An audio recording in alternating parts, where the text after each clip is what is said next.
नमस्कार दोस्तों, welcome to P for study. आज की इस वीडियो लेक्चर में मैं रीजनिंग के टॉप 5 क्वेश्चंस को डिस्कस करूंगा, जो कि काफ़ी इंपॉर्टेंट क्वेश्चंस है। दोस्तों, ये सभी क्वेश्चंस आपके प्रीवियस एग्जाम से लिए गए हैं, जो कि काफ़ी रिपीटेड क्वेश्चंस है। दोस्तों, इस कॉन्सेप्ट पे हर एक साल हर एक एग्जाम में जहाँ पे रीजनिंग पूछा जाता है, हर एक एग्जाम में इस कॉन्सेप्ट पे क्वेश्चंस रिपीट किए जाते हैं। तो चलिए चलते हैं क्वेश्चंस पे और देखते हैं क्वेश्चंस को। पहला क्वेश्चन है आज का, उस विकल्प का चयन कीजिए जो तीसरे अक्षर समूह से उसी प्रकार संबंधित है जिस प्रकार दूसरा अक्षर समूह पहले अक्षर समूह से संबंधित है। दोस्तों, क्वेश्चन ये कह रहा है कि जिस प्रकार से ये संबंधित है इससे, उसी प्रकार से ये जो है ये किससे संबंधित है। ये ऑप्शन 4 दिए गए हैं, इसमें से हमें किसी एक को चूज करना है। और कैसे चूज करना है, तो सबसे पहले हम देखते हैं CEGI, ये जो है ये किस प्रकार से इससे संबंधित है। और जिस प्रकार से ये संबंधित होगा इससे, उसी प्रकार से इसे हमें रिलेशन क्रिएट करना पड़ेगा। इस चारों में से एक को खोजना पड़ेगा।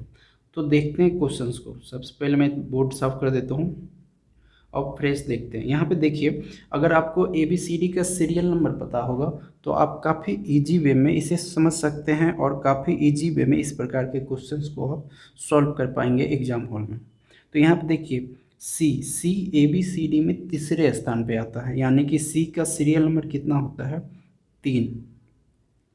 उसके बाद देखिए यहाँ पे ई है, ई का सीरियल नंबर कितना होता है, ई का सीरियल नंबर होता है 5। उसके बाद देखिए यहाँ पे जी है, जी का सीरियल नंबर कितना होता है, 7।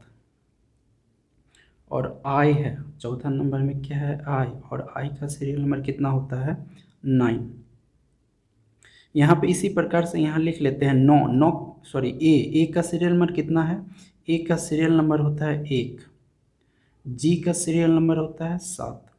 ई का सीरियल नंबर कितना होता है, सीरियल नंबर का मतलब ABCD में ई कितने नंबर पे आता है स्टार्टिंग से जब हम गिनते हैं, तो ई आता है 5वें नंबर पे। उसी प्रकार के का हम देखेंगे सीरियल नंबर के कितने नंबर पे आता है, तो के आता है 11वें नंबर पे। अब थोड़ा सा हम पैटर्न को समझते हैं, क्योंकि यहाँ पे डिजिट नंबर लिखा हुआ है तो नंबर से आप काफ़ी इजी समझ पाएंगे कि ये किस प्रकार से कोड किया गया है। यहाँ पे देखिए, यहाँ पे 3 है और यहाँ पे 1 हो गया है। तो यहाँ पे देखिए, यहाँ पे 3 है और 1 हो गया। इसका क्या मतलब हुआ कि इसमें जो 3 था उसमें से 2 माइनस किया गया है।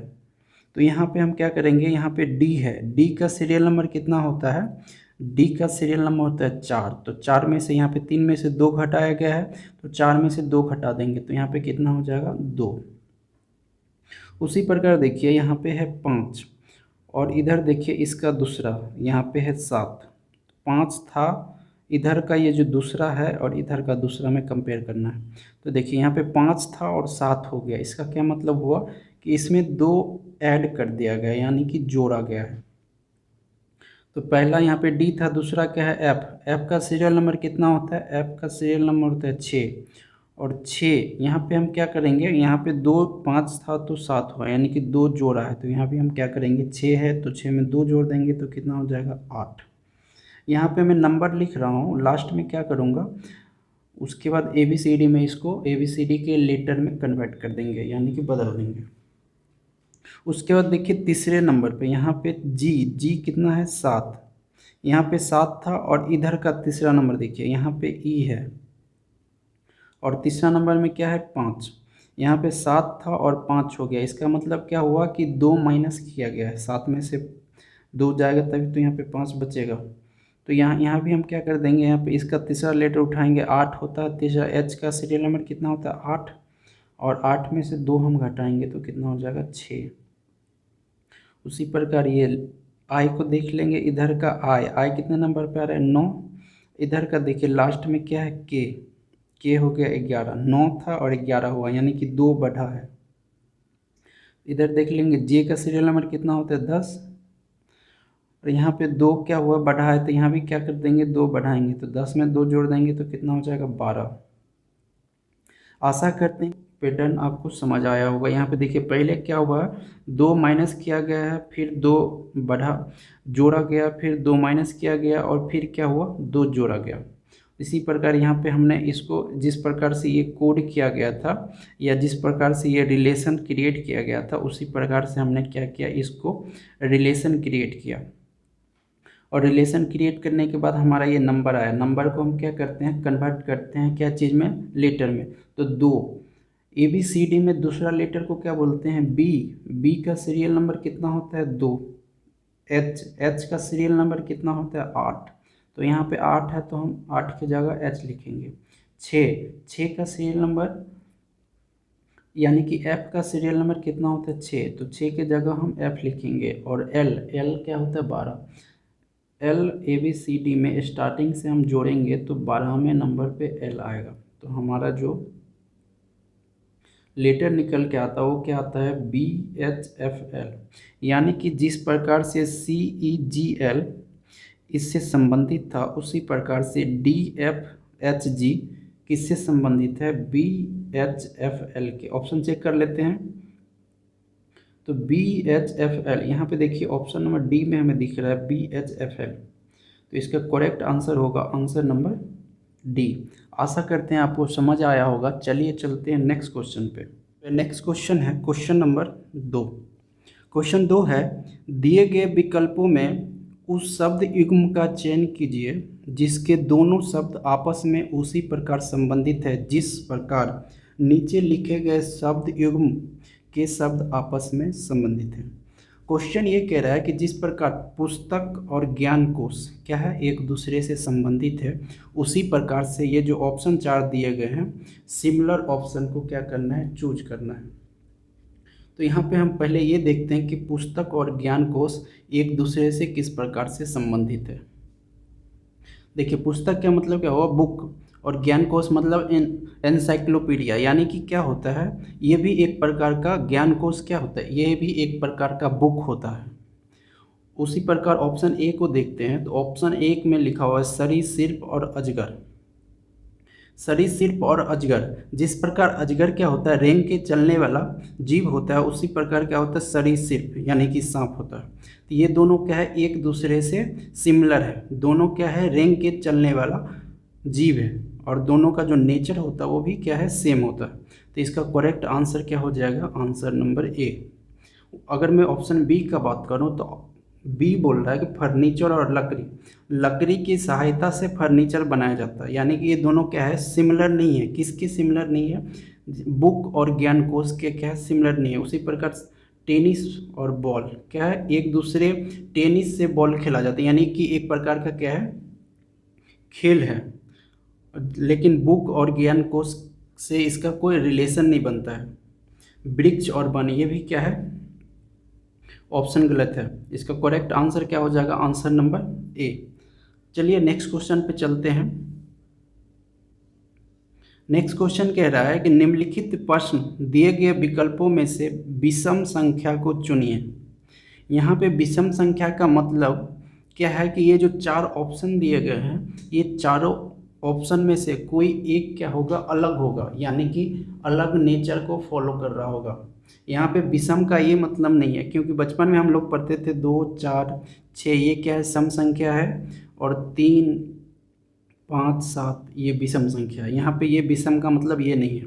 यहाँ पे विषम का मतलब है कि इसमें से 3 क्या होगा, कोई एक सिमिलर रूल को फॉलो कर रहा होगा, लेकिन ये चौथा जो होगा उस रूल को फॉलो नहीं कर रहा होगा। तो उस संख्या को हमें क्या करना है, फाइंड करना है। तो देखते हैं यहाँ पे देखिए, अगर मैं ऑप्शन बी का बात करूँ तो यहाँ पे ऑप्शन बी का जो स्टार्टिंग का 2 नंबर है, यानी कि 2, 1 21, और क्या है, ये तीसरा नंबर है 7। अगर 21 को हम तोड़ते हैं तो 21 को किस 3 में तोड़ा जा सकता है, 7 × 3 अगर करते हैं तो 21 होगा। यानी कि कहने का मतलब मेरा यहाँ पे ये है कि जो 7 है वो 21 का क्या है, मल्टीपल है, यानी कि सीधा सीधा गुना करने पे 21 हो रहा है। उसी प्रकार ऑप्शन बी में देखिए, ऑप्शन बी में है 12। यानी कि 2 लेटर को पकड़ेंगे, हर एक में 2 लेटर को पकड़ेंगे और तीसरा को देखेंगे कि ये क्या मल्टीपल है या नहीं है। तो यहाँ पे देखिए 6 क्या है, 12 का क्या होता है, मल्टीपल होता है। 6 गुना क्या है 12, यानी कि डायरेक्ट 12 आ रहा है। उसी प्रकार अगर मैं ऑप्शन सी डी का बात करूँ तो यहाँ पे 18 क्या है, 9 इंटू अगर 2 करते हैं तो 18 आ रहा है, यानी कि जो तीसरा लेटर है ये मल्टीपल है 18 का। इसी प्रकार ये जो ऑप्शन सी का तीसरा लेटर है ये भी क्या है, मल्टीपल है 12 का। और यहाँ पे देखिए जो 7 है, ऑप्शन बी का जो तीसरा लेटर 7 है ये भी क्या है, मल्टीपल है, यानी कि ये डायरेक्ट मल्टीप्लाई करने के बाद, किसी नंबर से मल्टीप्लाई करने के बाद 21 हो रहा है। लेकिन यहाँ पे देखिए ऑप्शन ए में ये जो 4 है, 4 को अगर हम मल्टीप्लाई करते हैं 6 से, यानी कि 6 इंटू 4 करते हैं तो कितना हो जाएगा 24। लेकिन यहाँ पे अगर 25 आता तो ये भी क्या करता, सेम नेचर को फॉलो करता। लेकिन यहाँ पे क्या हो रहा है, 24 हो रहा है, डायरेक्ट इसको गुना करने पे 25 नहीं आ रहा, यानी कि यहाँ पे ये जो ऑप्शन नंबर ए है ये क्या है, विषम संख्या है। तो यहीं पे ये पूछा जा रहा था विषम संख्या, तो इसका करेक्ट आंसर क्या हो जाएगा, आंसर नंबर ए। आपके मन में ये लग रहा होगा कि आपको कैसे पता चल गया, ये तो दूसरा भी हो सकता है। हाँ बिल्कुल हो सकता है, क्योंकि क्या होता है कि कोई भी संख्या को एक पैटर्न पे सेट किया जाता है इस प्रकार के क्वेश्चंस को। तो इसमें क्या होता है कि कभी कभी हमें काफ़ी दिमाग लगाना पड़ता है और कभी कभी क्या होता है काफ़ी इजी दिया जाता है। और इस प्रकार के क्वेश्चन एक तो आपके रीजनिंग में होते ही हैं, 1 या 2 क्वेश्चन इस प्रकार के हर एक रीजनिंग जहाँ पूछा जाता है, जिस भी एग्जाम में 1 या 2 क्वेश्चन विषम संख्या का पूछा ही जाता है। तो चलिए चलते हैं नेक्स्ट क्वेश्चन पे। नेक्स्ट क्वेश्चन है, वह आरेख चुनिए जो नीचे दिए गए वर्गों के बीच के संबंध का सही निरूपण करता है। यहाँ पे 3 शब्द दिए गए हैं, चाचा, रिश्तेदार और धनी। इन तीनों शब्द में हमें क्या करना है, वृत्त की सहायता से, सर्कल की सहायता से हमें रिलेशन क्रिएट करना है। तो सबसे पहले मैं रिश्तेदार का एक सर्कल बनाता हूँ। ये बड़ा सा सर्कल किसका बन गया, ये रिश्तेदार का, ये रिश्तेदार का सर्कल हो गया। और उसके बाद मैं बनाता हूँ चाचा का। जो रिश्तेदार होते हैं उसी के अंतर्गत जो चाचा होते हैं वो भी क्या है, एक प्रकार के हमारे रिलेटिव हैं या रिश्तेदार हैं। तो रिश्तेदार के अंदर ही हमारे चाचा आ जाएंगे। उसके बाद है धनी। यहाँ पे धनी देखिए 2 कंडीशन बन सकता है, या तो हमारे रिलेटिव धनी हो सकते हैं या नहीं हो सकते हैं। ये सब तो ज़रूरी है नहीं कि वो धनी ही होंगे, गरीब भी हो सकते हैं। उसी प्रकार चाचा हमारे धनी हो भी सकते हैं और चाचा हमारे धनी नहीं भी हो सकते हैं। तो इसके लिए हम क्या करेंगे, पूरा हम सर्कल को नहीं रंगेंगे, क्या करेंगे, हाफ इंक्लूड करेंगे, मतलब हो भी सकते हैं और नहीं भी हो सकते हैं। तो ये क्या है, ये जो तीसरा सर्कल हमने बनाया ये धनी का सर्कल है। ऑप्शन में चेक कर लेंगे इस प्रकार के सर्कल कहाँ पे हमें दिख रहा है। तो ऑप्शन नंबर ए में हमें दिख रहा है इस प्रकार के सर्कल, जिसमें दोनों सर्कल को इंक्लूड किया है। यहाँ पे देखिए ऑप्शन बी में एक सर्कल को केवल रिलेटिव को इंक्लूड किया है, जो कि गलत है। ऑप्शन सी तो होगा ही नहीं, ऑप्शन डी भी पॉसिबल नहीं है। तो ऑप्शन ए क्या होगा, इसका करेक्ट आंसर होगा। आशा करते हैं आपको समझ आया होगा। चलिए चलते हैं नेक्स्ट क्वेश्चन पे। दोस्तों ये जो क्वेश्चंस है ये भी काफ़ी इंपॉर्टेंट क्वेश्चंस है और रीजनिंग में काफ़ी रिपीटेड क्वेश्चंस होते हैं। भले यहाँ पे जो 3 शब्द दिए गए हैं वो अलग हों, लेकिन इस कॉन्सेप्ट पे क्वेश्चंस बार बार पूछे जाते हैं। तो इस कॉन्सेप्ट पे आप क्वेश्चन जरूर रिवाइज करके जाइएगा, ताकि इस प्रकार के क्वेश्चंस आपसे मिस ना हो। चलिए नेक्स्ट क्वेश्चन पे चलते हैं। दोस्तों यदि आपको ये वीडियो अच्छी लग रही है तो प्लीज़ वीडियो को लाइक कीजिए और हमारे चैनल को सब्सक्राइब करके बेल आइकन के निशान को जरूर दबाइए, ताकि हमारी वीडियो की अपडेट सबसे पहले आपको मिले। चलिए नेक्स्ट क्वेश्चन पे चलते हैं। ये नेक्स्ट क्वेश्चन है क्वेश्चन नंबर 5, जो कि लास्ट क्वेश्चन है। दोस्तों क्वेश्चन ये कह रहा है कि नीचे दिए गए उत्तर से लुप्त संख्या का चयन कीजिए। लुप्त संख्या यहाँ पे कहाँ पे, ये है लुप्त संख्या और इसे हमें क्या करना है, फाइंड करना है। दोस्तों इस प्रकार के क्वेश्चंस क्या होते हैं, काफ़ी इजी होते हैं, लेकिन स्टूडेंट छोड़ के चले आते हैं। क्यों छोड़ के चले आते हैं, क्योंकि उन्हें लगता है कि ये टाइम कंज्यूम करेगा और आंसर तक हम पहुंच पाएंगे कि नहीं पहुंच पाएंगे। इसकी वजह से क्या होता है कि स्टूडेंट छोड़ के चले आते हैं।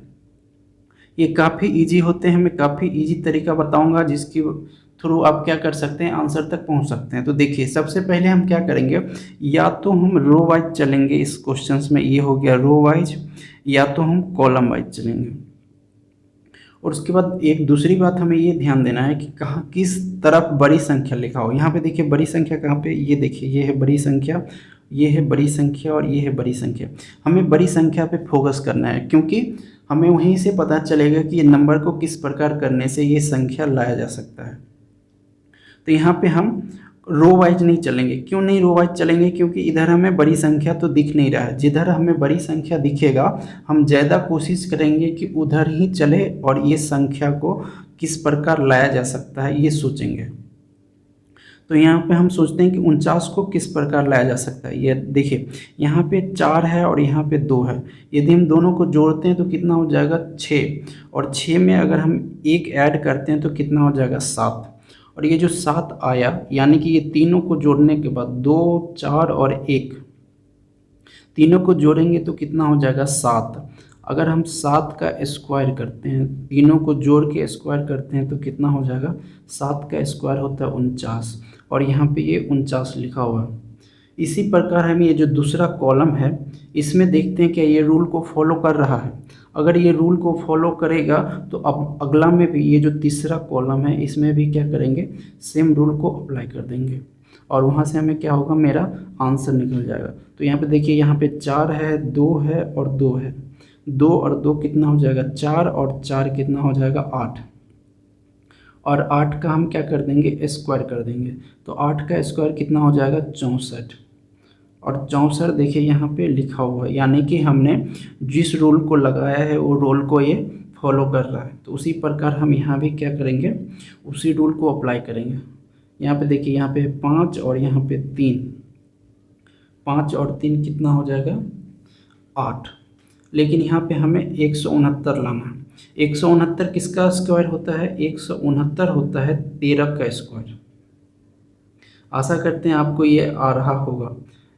169 किसका स्क्वायर है, तो 13 का स्क्वायर। यहाँ पे देखिए 3 और 5 दोनों मिलके कितना हो रहा है 8, और हमें 13 पुराना है, तो कितना घट रहा है 13 में, 8 और 5 कितना होता है 13, यानी कि 5 घट रहा है। तो यहाँ पे जो खाली स्थान है यहाँ पे कितना आएगा, तो 5 आएगा। आशा करते हैं यहाँ तक आपको समझ आया होगा। यही हमसे पूछ रहा था लुप्त संख्या। मैं बोर्ड थोड़ा साफ करता हूँ। यहाँ पे 5 कितना आएगा, 5 आ जाएगा। ऑप्शन चेक कर लेते हैं, तो ऑप्शन नंबर सी में यहाँ पे लिखा हुआ है 5, तो इसका करेक्ट आंसर हो गया 5। आशा करते हैं आपको ये वीडियो अच्छा लगा होगा। वीडियो अच्छा लगा तो प्लीज़ हमारे वीडियो को लाइक कीजिए, हमारे चैनल को सब्सक्राइब करके बेल आइकन के निशान को दबाइए, ताकि हमारी वीडियो की अपडेट सबसे पहले आपको मिले। Thanks for watching, have a great day.